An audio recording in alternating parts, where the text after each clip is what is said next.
Tekana umunezero ntangere vyo gusubira kubana namwe banywanyi mukurikira ibiganiro n'amakuru tubagezaho iminsi yose kuri imbonesha kure ya Hejuru TV. N'umwanya w'amakuru agezweho yacu ya mbere muri uku kwezi dutanguye. Turabahaye kaze abadukurikiye bari mu Burundi, bari mu bice bitandukanye mu bihugu bihana imbibe n'u Burundi, bari mu bice bitandukanye ku mugabane wa Afrika no ku yindi migabane ya kure. Mwese kandi turazi ko mukurikira ivyo tubagezaho mu bisata bitandukanye: politike, hagati y'akazina muntu, ubutungane, umutekano, bivugwa mu ntwaro, bivugwa n'abategetsi hamwe n'ibikorwa nabo, ingingo n'amatangazo bwe n'abene igihugu. Bindi kandi tubagezaho bivugwa ku mbuga ngurukana bumenyi n'ibimenyesha makuru. Aho hose rero turabakengurukiye cane ko mudukurikira. Kuva mu 1962 gushika muri 2024, imyaka 62 irarumanye Burundi bwikukiye. Abarundi rero biyambuye ucurwa bufuni na buhoro niko bashikiriza. Hejuru TV iboneyeho akaryo ko kwifuriza Murundi wese kwikukirana cane mu mufuko, ntihagire uwamateza amaboko, gutyo abarundi babe abagwiza mwimbu nyakuri. Bamwe bati warapfunwe ntiwapfuye. Imyaka 62 iraheze Burundi bwikukiye. Ibihugu vyinshi Burundi bwaronkeye kwikukira rimwe, vyinshi vyarateye imbere cane imbere iwacu, ariko nkuko bamwe bashikiriza mu Burundi turacari muri za ngorane nyene twasigiwe n'abakoroni. Igihugu rero gutera imbere bisa nk'ibigoye cane, kuko kuva ico gihe gushika ubu benshi mu bizerwa babaye imbohe z'intwaro itabereye, kuvangura, ibiturire, akarenganyo. Kuva rero Burundi bwikukira gushikana n'ubu kwiba igihugu kugira uyu canke uriya tunke ku gatwe kiwe vyabaye nk'umukino umeze nk'isiganwa ryo guherekeranya inkoni. Imigambi ko bakomeye ku gihugu yabaye imwe mu nzira yoroshe yo kunyaga Uburundi bwa nyaburunga. Igihugu rero c'Uburundi ngo carafunwe, ariko nticapfuye gushika iyi saha, ariko biracashoboka. Uyo numwe Murundi rero yagize ico ashikiriza agaragaza umwiheburo we ko ibintu vyoba bitameze neza. Pacifique Nazwewe ku rubuga rwa Facebook akagira ati imyaka 62 irarumanye Burundi busubijwe intahe yabwo yo kwikukira. Imyaka 62 turirimba Burundi bwacu, ngariko muri iyo myaka twarananiwe kubaka Burundi bw'abarundi bose. Intwaro zose zakurikiranye zamye zifise abarundi beza n'abarundi babi. Izi ntwaro zose ngo zatumye abarundi baba impunzi, abandi bakabaho nk'abanyororo mu gihugu cabo. Duhimbaje imyaka 62 yo kwikukira Uburundi bugeze habi cane, ngo dufise umugambwe uri ku butegetsi wiyita ko ari wo Burundi. Abarundi batari uwo mugambwe bafatwa ko atari abarundi bafise ijambo ku gihugu cabo, aho naho batwishe bitwa abanzi b'igihugu, bo kwicwa, bo kunyuruzwa, bo gufungirwa ubusa. Indiriza abarundi rero bari mu mahanga mu buhungiro, ubutunzi bw'igihugu bugeze habi cane, aho bikukira idolari rimwe ry'abanyamerika ryavunjwe ifaranga rimwe n'igice ry'amarundi. Uyu munsi rero idolari rimwe rikaba rigeze ku 6,300 y'amarundi. Amashuri y'abarundi yari yubashwe mw'isi yose bucikukira, none ngo ubu Burundi bugeze aho umutegetsi wo hejuru yigisha ko ataco bimaze kwiga, ibiharuro ntibifatwa iswa. Ese imyaka 32 hoba karyo ko kwirimbura ngo abarundi bagafata inzira nshasha itabara Burundi n'abarundi bose, ngo umunsi mukuru mwiza bavukanye. Niko Pacifique Nazwe yoba yatanze ubutumwa bwiwe kuri Facebook. Ivyo rero vyari bimwe mu vyo tugarutseko, ariko kandi co mwomenya nuko ku munsi w'ejo hari umumenyesha bakuru Gerard Nibigira akorera radio Isanganiro mu ntara ya Gitega. Masaha y'inyuma y'umutaga ariko arafata amasanamu y'umunyagihugu yariko ahohoterwa n'abapolisi, aho yari atondeye igitoro kuri imwe ku masitasiyo ari hagati mu gisagara ca Gitega. Muri ako kanya komiseri Jean Prime Ndikubwayo arongoye igipolisi muri komine Gitega yaciye afata uwo mumenyesha makuru aramukabagura bikomeye, amwaka telefone yiwe ngendana, aca agirwa ko amutwara kumufungira mu gasho ka komisariya ya Gitega. Mu nyuma rero haciye amasankane uwo mumenyesha makuru yahavuye arekurwa, ariko telefone yiwe ntayo yahawe. Masoko yacu akaba avuga ko mumenyesha makuru yabwiye ko telefone iwe yarungitswe mwiperereza gukorwa ko amatohoza. Ivyo biruko mu gihe mu gihugu hamaze iminsi hibonekeza ihohoterwa ry'abamenyesha makuru bakorera ibinyamakuru vyigenga nk'abakorera ikinyamakuru Iwacu, bigaragaza ko menyesha makuru mu gihugu c'u Burundi batorohewe ku mwuga wo kumenyesha amakuru. Twanababwiye kandi n'igitero c'amabuye cabayaho ikinyamakuru Iwacu bakorera mu gisagara hagati. Ibintu rero buryo vyoba vyifashe muri iki gitondo. Tubafitiye kandi n'itangazo ryatanzwe n'igisirikare c'u Burundi kuri uyu munsi, reka turibagezeko. Ni ubushikiranganji bw'intwaro yo hagati mu gihugu, iterambere rusange n'umutekano mu ntara ya Rumonge rero mu biro vya Buramatari nibo baritanze, ariko rifise aho rihurikiye n'igisirikare c'u Burundi. Iryo tangazo rero ngo ryo gutanga ibifungurwa mu gisirikare.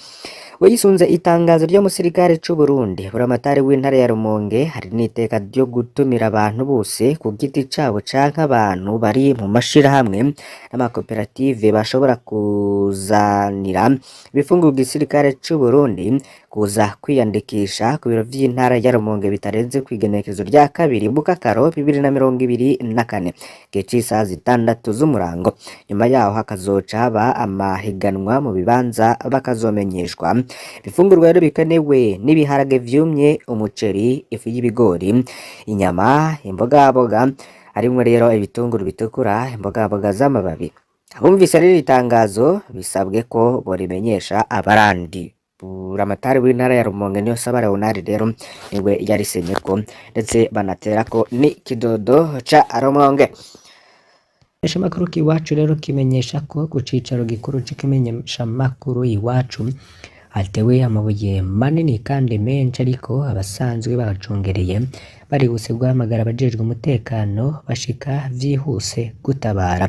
Nkuko vyandikwa kuri bwa X na Antoine Kabarahe arongoye ikimenyesha makuru Iwacu, hari mw'ijoro ry'uwa mbere shira uwa kabiri aho ku cicaro gikuru ca Iwacu hakorwa ico gitero.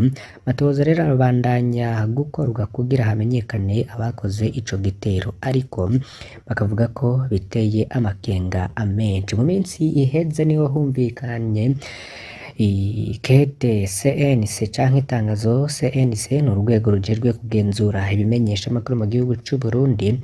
Urwego CNC rero ico gerwa ariko ruragabisha kinyamakuru Iwacu Burundi bivanye n'inkuru bari bamaze igihe batangaje. Aho rero hari harimwo abatumire bagiye batandukanye, haribo abo mu rwego rwa politike n'abandi basesanguzi bakurikiranira hafi ivya politike y'u Burundi. Muri aya makuru turaza kwifashisha inkuru yanditswe n'ikinyamakuru Yaga. Ico kinyamakuru rero naco kikaba catangaje ko caganiriye n'uwitwa Abbas Mbazumutima akorera ico kinyamakuru. Abbas Mbazumutima rero akaba yasiguye vyose uko vyagenze mu gihe rero hariko arakubako ico gitero c'amabuye catewe rero ku rugo rw'ikinyamakuru Iwacu kikamara hafi amasaha arenga 6. Turaza kubigarukako nimuze gucikwa. Fyonda kuri subscribe canke sabone niba utari wafyondako, wibuke no kubisangiza bagenza bikugira badacikwa n'amakuru tubagezaho. Iyi ni imbonesha kure ya Hejuru TV.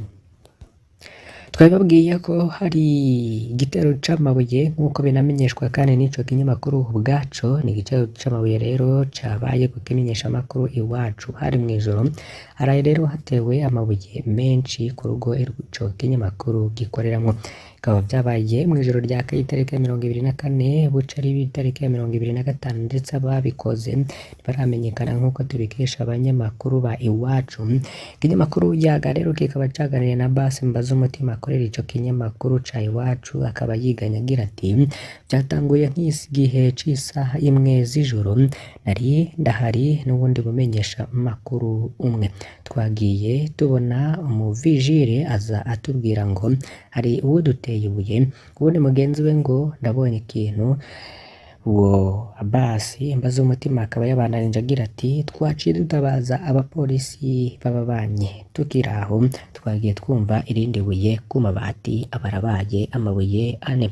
baratubwiye ko bari hagufi ngo bibandanije tubabarire, jewe nabonye umengo ni ibintu bisanzwe nca ndataha. Mu nyuma rero ngo harasubiye guterwa amabuye menshi kugeza aho umukuru wa karitsiye aza n'abapolisi nka 20 canke 30 bakiriwe n'amabuye gushika no mw'ibarabara, baca barigabura imirwi baradodora mu ngo zihegereye, ahatari hake basohotse mugabo hari abatasohotse, byarabandanije gushika isaha 8 z'ijoro, akamenyesha ko ata vyinshi vyononekayo ngo mugabo icononekara ni umutima. Uwo akorera ikinyamakuru Iwacu yabwiye umumenyesha amakuru w'ikinyamakuru Yagati ni ugushaka gutera ubwoba abamenyesha amakuru.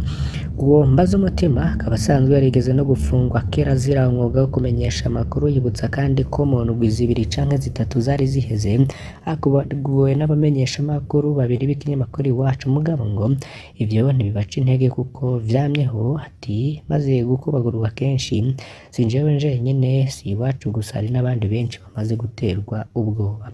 Kamo urwego rero rugenzura umwuga wo kumenyesha amakuru CNC ngo rwibutse ko kumenyesha amakuru atohojwe neza ari kirumara mu gihugu, kuko kumenya amakuru ari uburenganzira bw'abanyagihugu na cane cane ubuhimirije amatora, kuko abamenyesha amakuru ari inkingi ikomeye ya demokarasi. Akaba basaba rero abamenyesha amakuru kuguma kwizima nk'uko akarangamutima k'umwuga kabitegeka, ahandi ngo n'ingendo mbi igihugu cashize imbere ya demokarasi.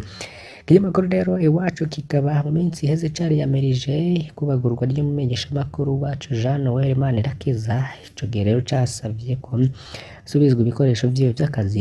Ico kinyamakuru Iwacu rero kikaba casigura ko umumenyesha amakuru wacu Jean Noel Manirakiza Bienveni Nziguye, menyesha amakuru wa radio n'imbonerakure vy'igihugu ya RTNB hamwe na Gilbert Niyongera ajejwe gutumatumanako n'amankenguzamateka yigeze gukubitwa amakofi na komiseri w'igipolisi mu ntara ya Gitega Colonel de Police Evariste Habogorimana abasanze mu kabari ko muri quartier Yoba bariko barivuna akanyota. Ico gihe rero hari mw'ijoro isaha 5, Colonel de Police Evariste Habogorimana ngo yabwo umenyesha amakuru Noel Manirakiza ngo turabakurikiranira hafi kandi turazi ivyo mwandika ngo tuzohoraba. Bwayo makuru atangwa n'ikinyamakuru Iwacu, Jean Noel Manirakiza yarazibukiriye ikofi. Komiseri w'igipolisi rero aca ategeka abapolisi bari kumwe kumwaka ibikoresho vy'akazi harimwo nyabwonko, igikoresho cyo gufata amajwi n'igikoresho cyo gufotora, igikoresho cyo kongereza umuriro muri telefone na carte memoire. Ikinyamakuru Iwacu rero ico gihe casavye ko ibikoresho babisubizwa, kikibutsa abategetsi b'u Burundi ko gukora umwuga wo kumenyesha amakuru ari uburenganzira butangwa n'ibwirizwa shingiro. Ikinyamakuru kikaba casaba kandi urwego rw'igihugu c'u Burundi CNC gukurikirana ivyabaye kuko ivyo rujejwe harimwo gukingira uburenganzira bwo kumenyesha amakuru.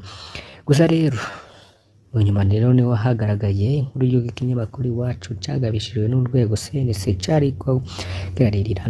Urwo rwego rero rujejwe kugenzura ibikorwa vy'ibimenyesha amakuru no gutanga amakuru mu Burundi CNC rwaragabishije ikinyamakuru Iwacu bivuye ku kiganiro ico kinyamakuru cakoranye na mwigisha Julienne Mubona kuwa 24 Rusama 2024. Ico gusa urwa kandi inkuru yaciye kwica kinyamakuru kuwa 21 Rusama 2024. Ni inkuru rero yiswe Attendant le deni canke mu kurindira deni, hamwe n'inkuru y'uwitwa Frank Kaze yo kuwa 21 Rusama 2024 yayise Burundi uweti canke Burundi urihe. Kubw'izo nkuru zose bavuga ko ari bigaragaza ko atanga ko bakoze inkuru zihangamye kandi zicafuza. Urwo rwego rero rukaba rwarasavye kwama basuzumaho bakuye inkuru bashira ku mbuga zabo no kwisunga cane cane ivyo biyemeje gukora.